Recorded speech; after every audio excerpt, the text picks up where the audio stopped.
Pachauri, instead of exiting TERI following accusations of sexual harassment, has received a promotion to the post of Executive Vice Chairman of that organization. Here's the story.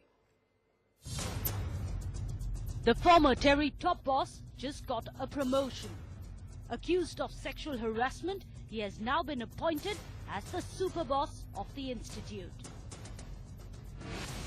Earlier, a lot of questions were being raised about whether R.K. Pachauri would still retain control over the institute. However, it has now been made clear by the institute that he's been given a promotion and will continue to exercise control over the administration, the finance, as well as the human resources of the institute. The victim in this case has expressed disappointment. She's earlier cited the fact that she had to resign because of the fact that no cooperation was extended to her by the institute. The victim, exhausted from the hostility she faced for the complaint, still cries for justice. The appointment has sparked off a fresh political war. I don't think that there is any scope for any of us to intervene, because originally the girls' issue was taken over by the women's groups, and then I don't know whether she was abandoned or not. Bhajpa सरकार कहती कुछ है, करती कुछ है, कहीं न कहीं तो सरकार एक जो व्यक्ति ट्रायल फेस कर रहा हो, जो जांच फेस कर रहा हो, जिस पर यह गंभीर आरोप हो, उसको उपाध्यक्ष बना के, वाइस प्रेसिडेंट बना के क्या संदेश दे रही है? But activists are outraged with the promotion.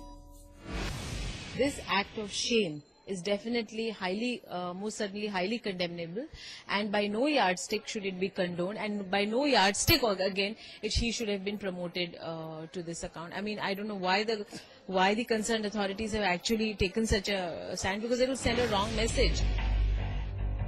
The victim has yet again found herself on the receiving end. The question is, for how long can TERI afford to ignore probity? Bureau Report, NewsX. Meanwhile, our editor-in-chief Rahul Shivshankar spoke to the TERI victim. Listen in to what she had to say. Yes, this is a obviously painful conversation to have with someone who is feeling so aggrieved that she has come out and written an open letter addressed to the media and obviously also aimed at TERI.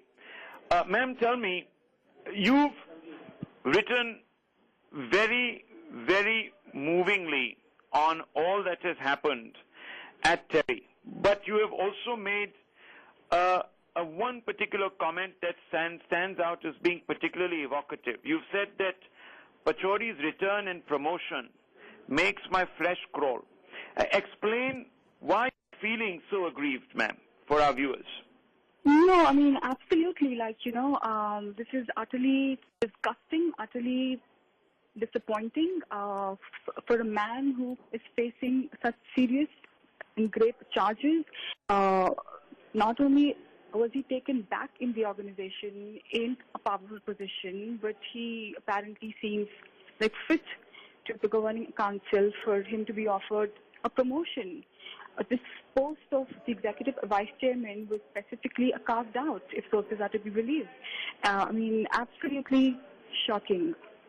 You've mentioned that you heard around the 3rd of October 2015 that from some former colleagues that there was a plan like this afoot, but you chose to disregard it. Why did you at that time choose to disregard it? To be honest with you, I was made aware, of such sort of developments happening. At that moment, there were just kind of rumors just floating around. That was also one of the reasons for me to put down my papers. I had to secure myself first, and I had already moved court. There was a petition in the High Court of Delhi. A notice had been issued to the organization, and yet, they were on like a different tangent altogether. So it just left me with very little hope, or no hope actually, and I had to safeguard my own interests. And this was also one of the big reasons for me to choose and quit from the organization, because I knew that something like this is in the offing, it will happen that the organization can stoop to any law. Well, the governing council has a large number of individuals who are extremely noteworthy. They've done a lot in their lives. They are people of great standing. Why do you believe that their judgment, or they've erred in their judgment?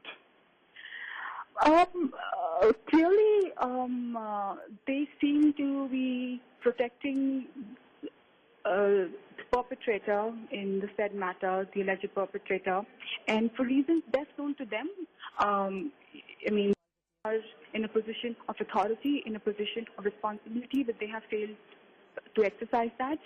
I mean, they have taken no action. They are behaving as if nothing is business as usual.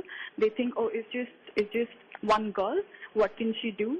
I've had no support from the organization, from senior management, nor from the governing council of TERI.